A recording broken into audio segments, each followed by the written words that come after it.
मां हूं, धरती मां। कोई सत्ता प्राप्त कर ले या सिंहासन पर बैठ जाए तो इसका यह अर्थ नहीं है कि वो उसके योग्य भी है।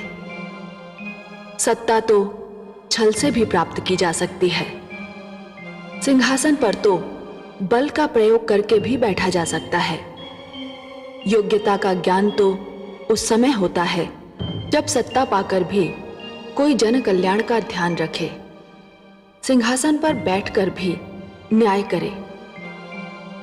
इसमें संदेह नहीं कि देवराज इंद्र ने महारानी कयाधु का अपहरण करने का प्रयास करके एक अनुचित और अनैतिक कार्य किया था, परंतु स्वयं हिरण्यकशिपु भी अपने मन में एक ऐसी इच्छा पाल रहा था जो किसी भी तरह उचित नहीं थी। वो स्वयं को ईश्वर कहलाना चाहता था। मैं जानती हूं कि उसकी इच्छा पूरी नहीं हो सकती, परंतु उस समय तक कितना अनर्थ हो जाएगा, ये विचार मुझे विचलित किए हुए है।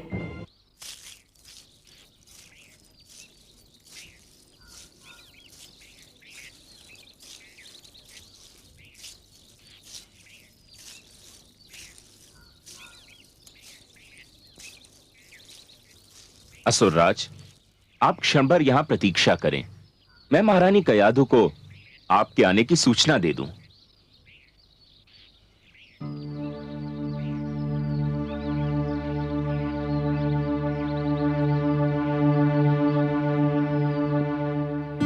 देवी कयाधु,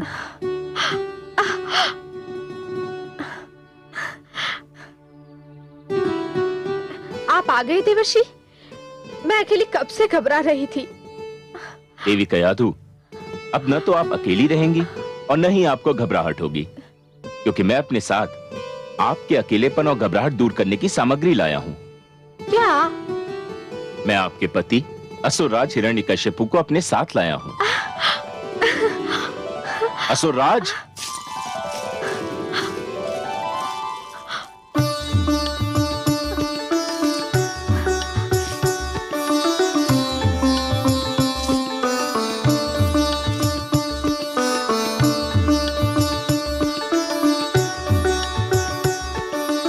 नारायण नारायण।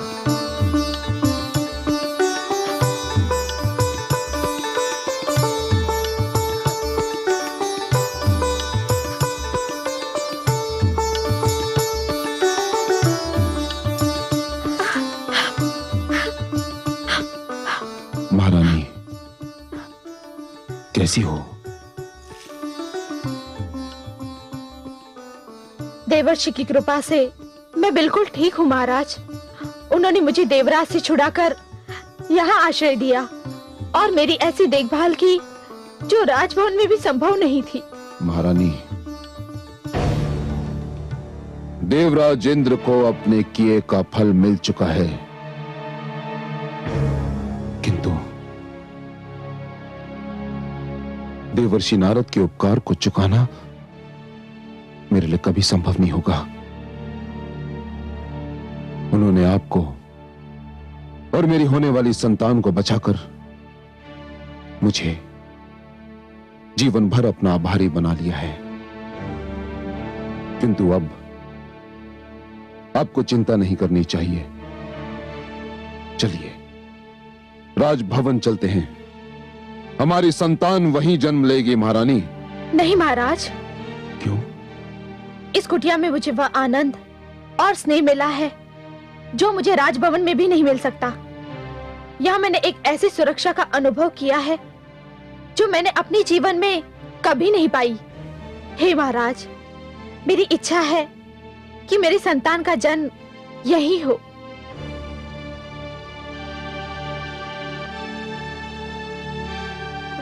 ठीक है, आपकी इच्छा के विरुद्ध मैं कोई भी कार्य नहीं करना चाहता महारानी। गर्भवती स्त्री को जहां भी आनंद मिले, संतान का जन्म वहीं होना चाहिए। मुझे कोई आपत्ति नहीं। मैं ये समाचार देवर्षि को सुनाता हूं। आप निश्चिंत होकर विश्राम करें। आइए।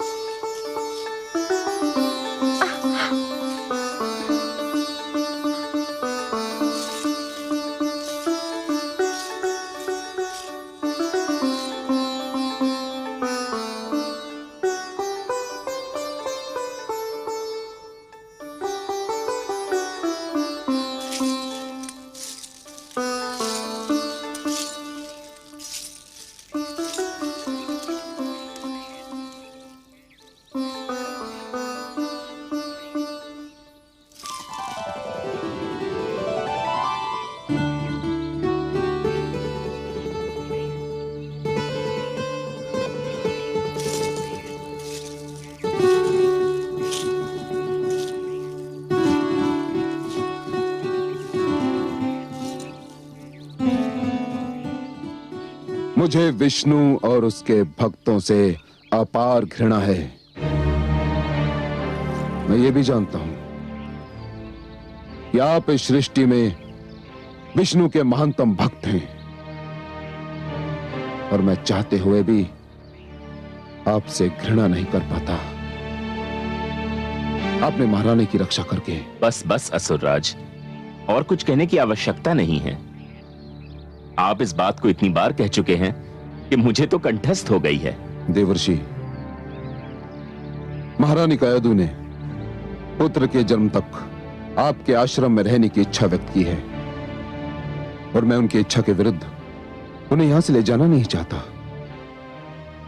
नारायण नारायण, बड़ा शुभ विचार है।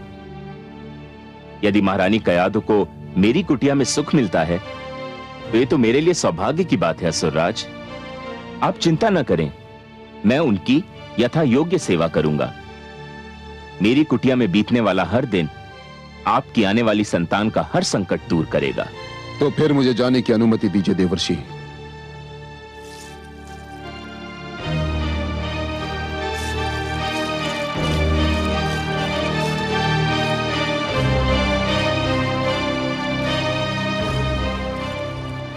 हे नारायण, आपकी लीला भी अनुपम है। आपसे घृणा करने वाले को पता ही नहीं कि उसके अपने घर में आपका सबसे महान प्रेमी जन्म लेने वाला है। नारायण नारायण। भगवान हिरण्यकशिपु की जय। भगवान हिरण्यकशिपु की जय। भगवान हिरण्यकशिपु की जय। भगवान हिरण्यकशिपु की जय। भगवान हिरण्यकशिपु की जय। भगवान हिरण्यकशिपु की जय। भगवान हिरण्यकशिपु की जय। भगवान हिरण्यकशिपु की जय।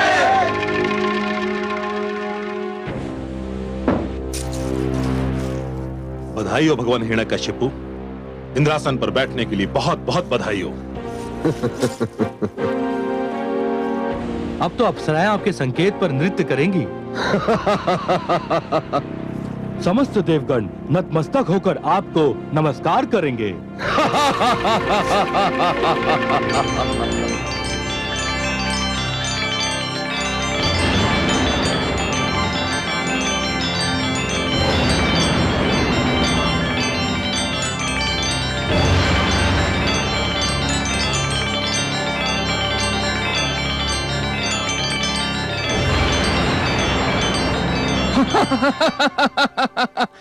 हाँ, मैं स्वरभानु हूं।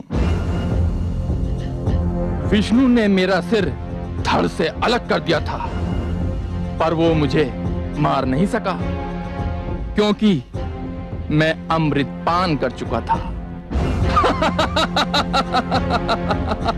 मेरा कटा हुआ सिर राहु बनकर और कटा हुआ धड़ केतु बनकर आज भी जीवित है और सदैव जीवित रहेगा। मेरी सभा में तुम्हारा स्वागत है स्वरभानु। धन्यवाद भगवान हिरण्यकशिपु, आपको कोटि कोटि धन्यवाद और कोटि कोटि बधाई भी। देवराज की तो वैसे कई बार पराजय हुई, पर उसकी जो पराजय आपके हाथों हुई है वो अपना कोई उदाहरण नहीं रखती है। ऐसी करारी पराजय तो दानवराज कालकेतु भी उसे नहीं दे पाए थे। अब विलंब क्यों कर रहे हैं? विजय समारोह आरंभ कीजिए। इंद्रलोक की सुंदर अप्सराओं से कहिए आपके सामने बधाई नृत्य प्रस्तुत करें। आज तो हर्ष का दिन है, उल्लास का दिन है। हाँ, अप्सराओं को सभागार में लाया जाए।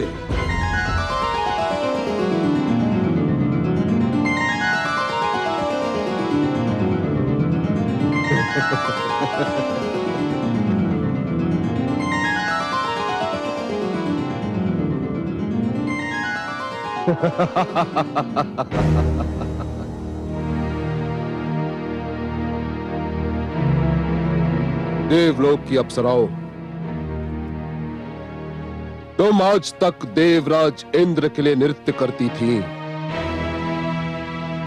किंतु आज से तुम भगवान हिरण्यकशिपु के लिए नृत्य करोगी, क्योंकि यह सिंहासन अब मेरा हो चुका है और मेरा ही रहेगा। नृत्य प्रस्तुत करो, एक ऐसा सुंदर नृत्य जिसे देखकर मैं अपनी कठोर तपस्या की सारी थकान भूल जाऊं। नाचो नाचो। धा धे कट धा धे कट धा धे कट धा धे कट धा धे कट धा टिक धा धा टिक धा धा टिक धा। होनी होय बड़ी बलवान,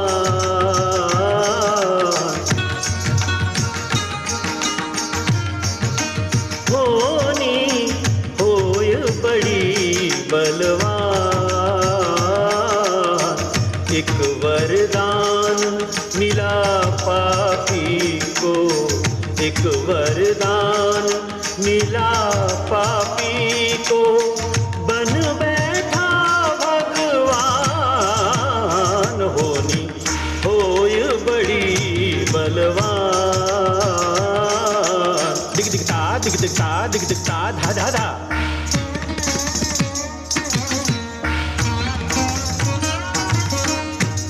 धाक तिग धेता ता धे देता, धा धाक तिग धे धेता धे देता। अहंकार के मधु में फूला करे पाप का काम। तत थई तत आथई, तत थई तत आथई, तत थई तत आथई। तत निर्दोषों को कुचले मसले, ना जाने परिणाम। झटता दया धर्म का अर्थ न जाने, दया धर्म का अर्थ न जाने। ये ऐसा पाषाण होनी होय बड़ी बलवान।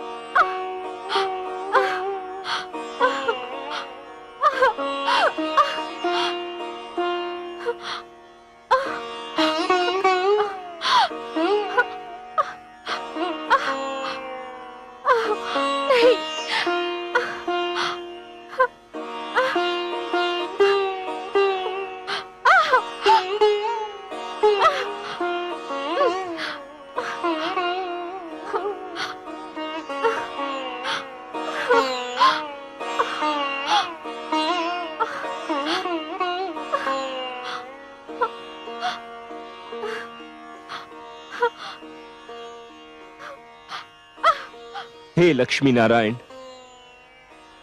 मैंने कयाधु को अपनी पुत्री मानकर यथाशक्ति उसकी सेवा की है,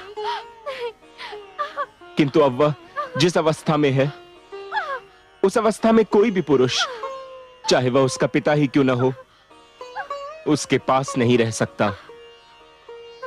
हे सर्वेश्वर, मुझे आपकी सहायता चाहिए। अब केवल आप ही मेरी सहायता कर सकते हैं सर्वेश्वर।